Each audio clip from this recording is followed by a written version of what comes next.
books that I've read in the Great American Read. Number 11 is The Da Vinci Code by Dan Brown in 2003.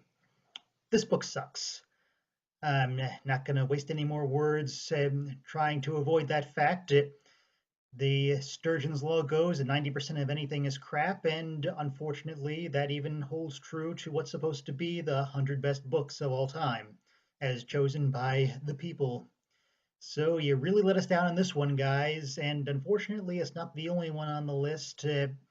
But it's just a shame that I have to bring it up here to go along with this little thing I started and see it all the way through, because this is supposed to be all about encouraging people to read, but the simple fact is there are a lot of bad books out there, and the Da Vinci Code is one of them. And in fact, so is basically everything else Dan Brown wrote. He's a guy who thinks he's a lot smarter than he actually is, and he like pulls these conspiracy theories basically out of nowhere and tries to convince you they're real with a bunch of made up history and even some illustrated editions by people that have spent way too much time thinking about this stuff than it deserves.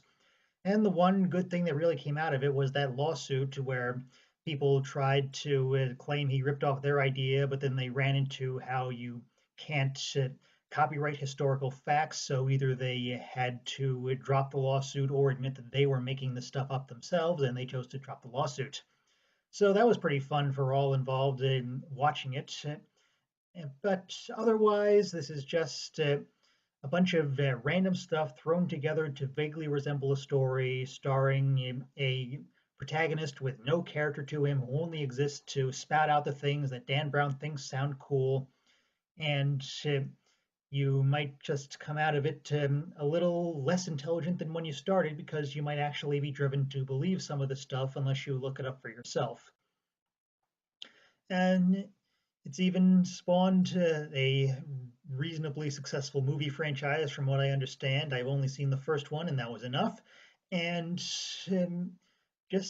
I don't really feel the need to spend much more time talking about this one. It's a nothing book with nothing to really recommend it. And the whole period where we all thought Dan Brown was this genius, visionary new voice in literature is thankfully over, and we can all see him for what he is now.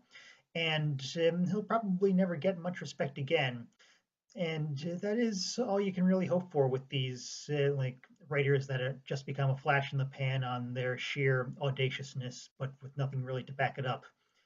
So the shame I had to talk about this one, but at least it's over now. And next up is a big improvement because we have science fiction's answer to The Lord of the Rings in a huge political quagmire set around a distant planet and starring one of the great heroes of all time with Dune.